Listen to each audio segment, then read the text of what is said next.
Welcome to another Figuring Out Japan video. We sell all the coolest Japanese collectibles and figurines straight out of Japan, and you can find out more details about us in the description of this video, including our Facebook page and our eBay store. So in this video we'll be looking at the SCultures Series 1 Roronoa Zoro. There's actually been a lot of, I think there's been 4 Roronoa Zoro SCultures figures released. This was the first one. The second one, he's wearing the bandana and you can see the top half of his body.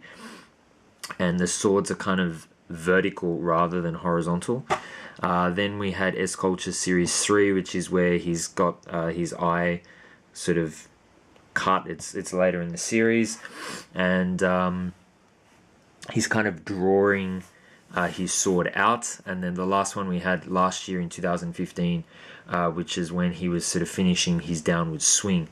But even though this is the first one, so it's kind of the oldest one, I think this is actually the best one at showing his swords, because you actually get 2 of his swords completely showing, and they did a fantastic job at reproducing that. You can see the top one here, the silver one is very shiny, metallic, and then the bottom one kind of, you can see hopefully all the little like grooves and the sort of cut of the sword, because if you look at like a real samurai sword, it actually has like the teeth of the sword. They call them the teeth of the sword engraved, and they've kind of tried to reproduce that with the coloring, and I think they did a pretty good job as well. And the hilts and the scarabs around the back also look very, very impressive. So let's just have a quick look at those as well.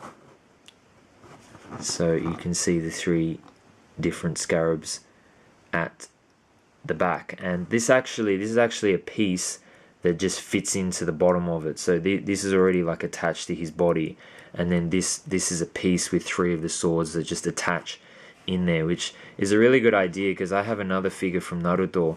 It's like a special version Samurai Naruto, and the sword is actually one piece that you had to sort of feed through this part here, and it was so hard to get through. I thought I was going to break it, and it wasn't just mine, because I think everybody experienced the same thing.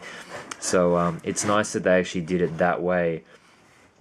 This figure was actually released before the Naruto one, so I don't know why they didn't do it for that one as well. But yeah, overall a very impressive figure. It's not particularly high, because he is crouching down into that stance. It's about 13 centimeters. So what's that? It's about 5 inches, 5.5 inches maybe. But yeah, just overall a great figure. Let's just have a close look at the face there. So actually in this one as well, he's also missing the eye. But just overall, really good job the way they've, got all the creases here in his outfit, and the variation in color and the toning. Just overall very impressive. I really like the action stance type figures, and really accurate as well. This is very much like a proper stance that they've depicted that as well. So yeah, thanks for watching, guys. That was the Banpresto SCultures Series 1 Roronoa Zoro from 2012. Thanks for watching, and I'll see you in the next video.